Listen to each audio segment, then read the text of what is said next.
Who is this devil? Is he real? Or is it a figment of your imagination? Or is it just something in philosophy? According to the Quran, he's very real. Substance is real, you just don't see it. He lived before us, he's still alive today. That's an amazing subject right there, isn't it? That's amazing.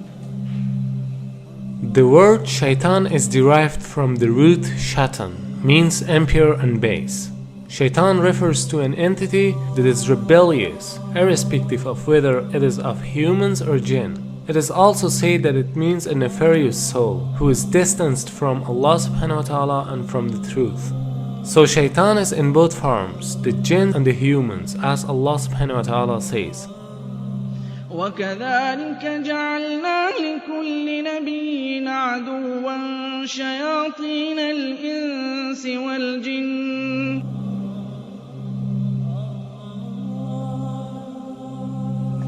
Now what is this about the jinn? Why do you have to believe in that? Well, they're part of something called al-ghaib. Al-ghaib means the things you don't see, the unseen. You agree and I agree, we don't see Allah. Okay, so he's in the ghaib, the unseen. We agree there are angels and you don't see them. They're in the ghaib, unseen, made out of light. And now the jinn, and we don't see them. They're also in the ghaib. They're made from a fire which has no smoke to it. And if fire has absolutely nothing like smoke to it, or that it could be that you don't see that either. There's heat that you don't actually see, isn't that true? The both kind of shayateen are trying to lead people to evil deeds.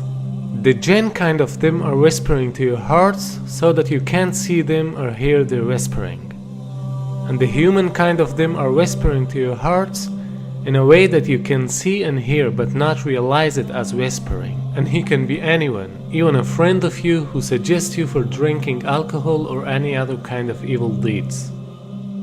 As far as the question is concerned with Iblis, it should be noted that Shaitan is a common noun, whereas Iblis is a proper noun. Iblis is also from among the jinn, who was the first creature that disobeyed Almighty Allah's command. We don't see the jinn, but we said that they have choices. And they were making choices even before Adam or human beings were ever created. And their choices were sometimes good, sometimes bad. From them comes the one we call Lucifer or Iblis. And who is that? Who is Lucifer? Who is Iblis?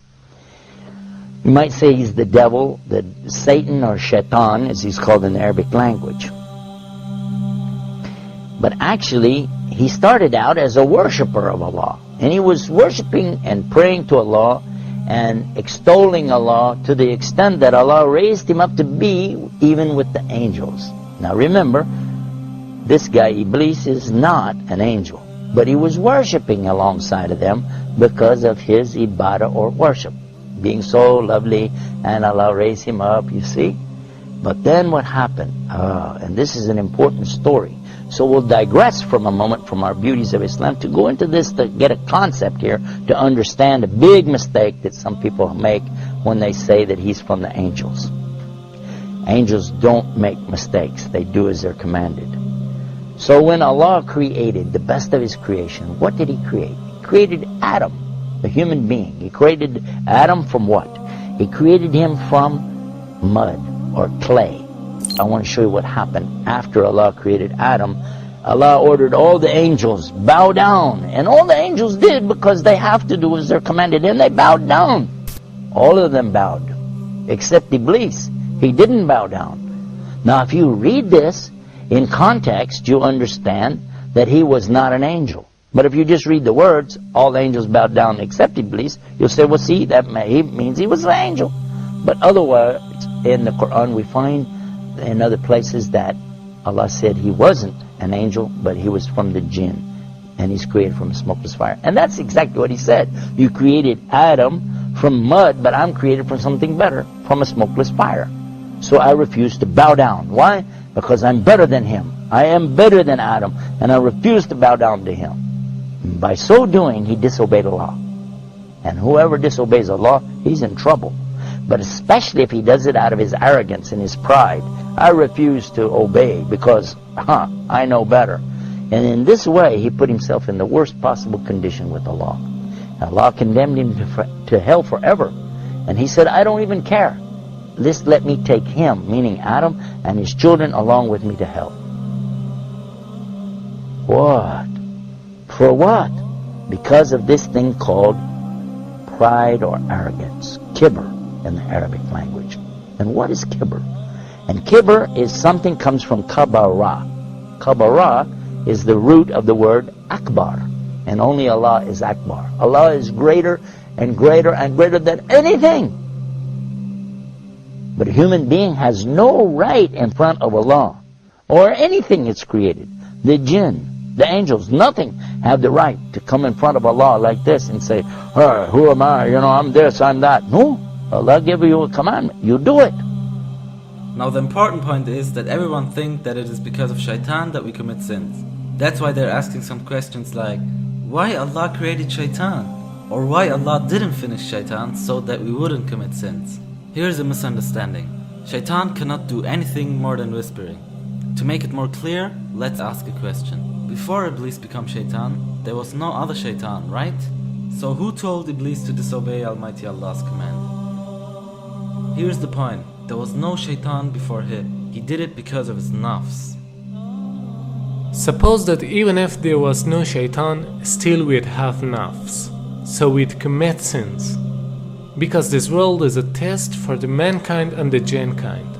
Now same as the case with Iblis, he is also in this test because he is a jinn and he has nafs. So Allah subhanahu wa ta'ala didn't create him as Shaitan. Rather he himself chose to be Shaitan. Not only Iblis but all the other shayateen are choosing to be Shaitan by disobeying Almighty Allah's order. Now, what happened next?